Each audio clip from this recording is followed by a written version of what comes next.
They had their huge hit, and then vanished from the public eye. But what do some of these one-hit wonders look like today? You might be surprised at how much they've changed. Singer Rex Smith's 1979 hit You Take My Breath Away spent 16 weeks on the charts, hitting a top position at number 9. The unabashedly sappy ballad proved to be a career milestone for Smith, who'd made a splash when he made his Broadway debut in Grease the year before. 'Cause you take my breath away. Marketed as a teen idol, Smith continued to make albums throughout the 1980s and beyond, while also enjoying a successful parallel career as an actor. In addition to starring in the 1983 big-screen musical The Pirates of Penzance, Smith starred in the short-lived TV series Street Hawk, had a 40-episode stint on As the World Turns in the early 1990s, and has been a frequent guest star in various series. Smith also returned to the stage, appearing on Broadway in Grand Hotel, in addition to numerous touring productions. Smith, who turned 70 in 2025, but maintains an aura of youthful vigor, also mounted a one-man show called Confessions of a Teen Idol. In it, Smith combines his music, film, and TV work for a multimedia experience recounting his journey through showbiz. There are more numerous novelty songs that fit within the one-hit wonder category, but few are as catchy as Carl Douglas's Kung Fu Fighting. Written as a throwaway B-side to capitalize on the martial arts movie craze that was taking place in 1974, Douglas created a grooving, dance-friendly declaration that everybody was kung fu fighting all over funky Chinatown.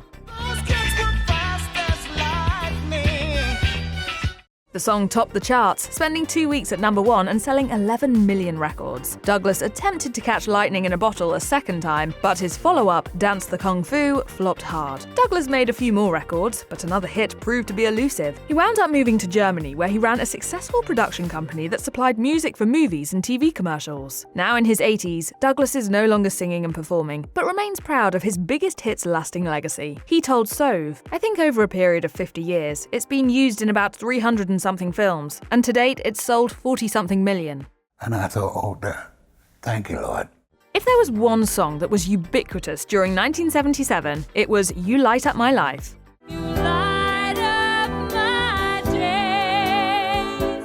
Recorded as the theme song for a film of the same name by singer Debby Boone, the song spent a staggering 10 consecutive weeks at number 1 before going on to win an Oscar for Best Original Song. That's a tough act to top, and Boone didn't. She has, however, enjoyed a successful music career after swerving into the country lane and then veering into contemporary Christian music. She also delved into acting, working on both stage and screen. Boone celebrated her 69th birthday in 2025 and looks as if she's hardly aged a day since the 1970s. Interestingly, when Boone was asked to provide vocals for the already completed track, she didn't know that the song had already been recorded with another singer, Casey Ciesick. Ciesick had laid down the vocals, but a problem emerged that led the song's producer to reach out to Boone. Boone told HuffPost she recorded the vocal to the soundtrack in the movie. So if you were to go see the movie, a lot of people think it's my voice, but it's Casey Ciesick. They could not come to an agreement on her contract for the release of a record, so they took her voice off the track for radio release and put mine on.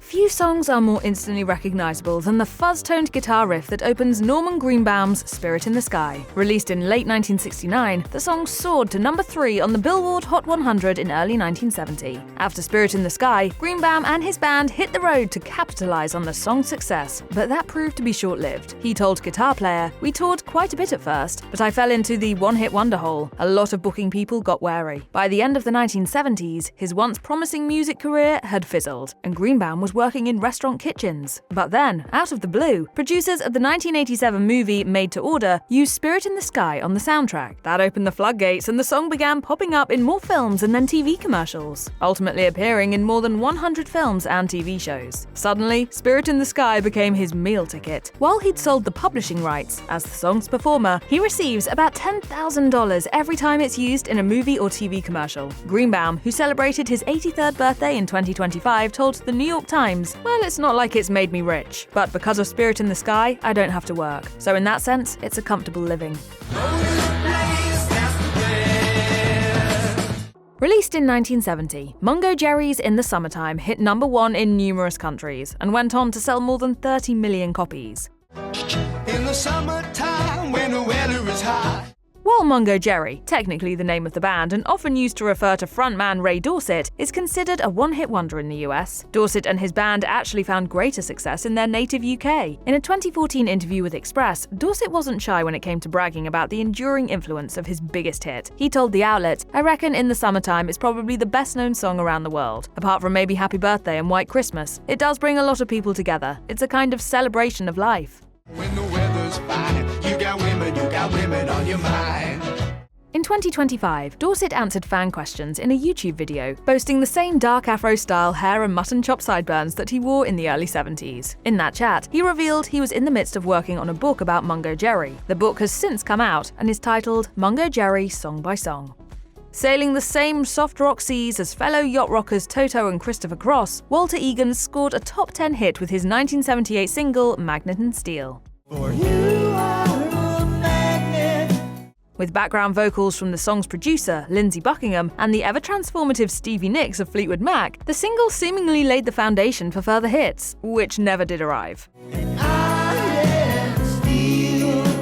Years later, Egan wound up as a substitute teacher in Williamson County, Tennessee, near Nashville. As he told ClassicBands.com, the gig supplied a steady source of income while providing the freedom to maintain his music career. Egan, whose once boyish appearance has settled into a distinguished elder statesman look, went on to add, "I do the substitute teaching because it allows me to leave and go on the road and do the music when I need to, and then come back and still have the same position I had before I left."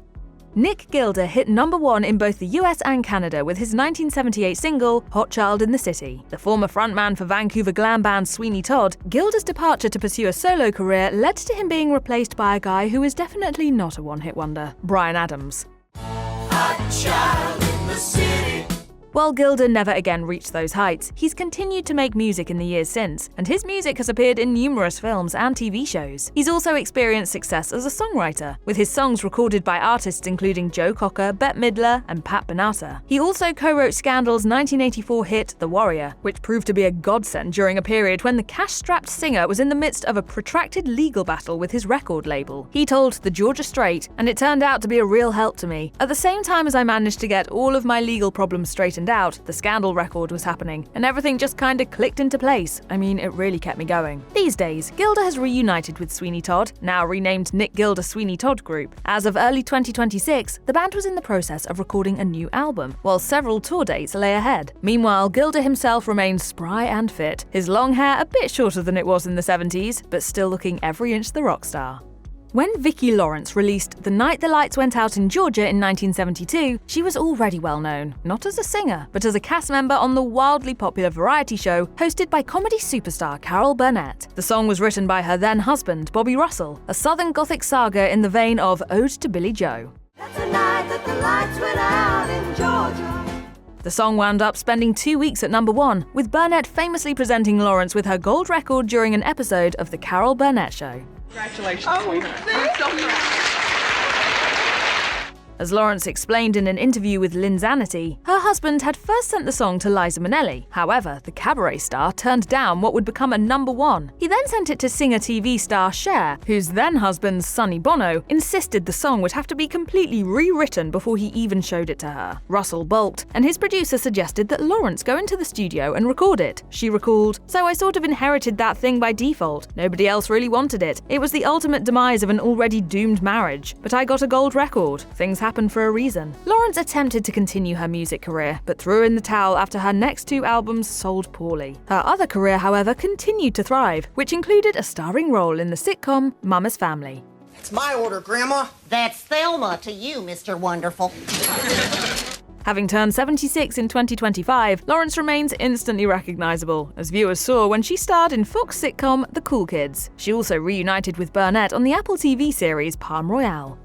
Lee Michaels struck solid gold in 1971 with Do You Know What I Mean?, a catchy, funky pop single that peaked at #6 on the Billboard Hot 100. Subsequent musical efforts, however, failed to capture that level of success, and he eventually decided to reinvent himself as a restaurateur. You know what I mean? These days, he's the owner of Killer Shrimp, a popular eatery in Marina del Rey, California, along with several other locations. But if serving up shrimp isn't enough of a departure from the music biz, Michaels also manages a boxing gym and even managed a professional boxer for a time. Meanwhile, the ongoing success of his restaurant chain allows him the freedom to host the Lee Michaels podcast, where he discusses boxing, music, and his other passion, exotic cats. He explained to It's Psychedelic Baby magazine, "I've loved cats since I was a little kid, so since I love cats, it was natural to get bigger ones because I had the opportunity to do it." Man, the cat. I got a boxing cat here.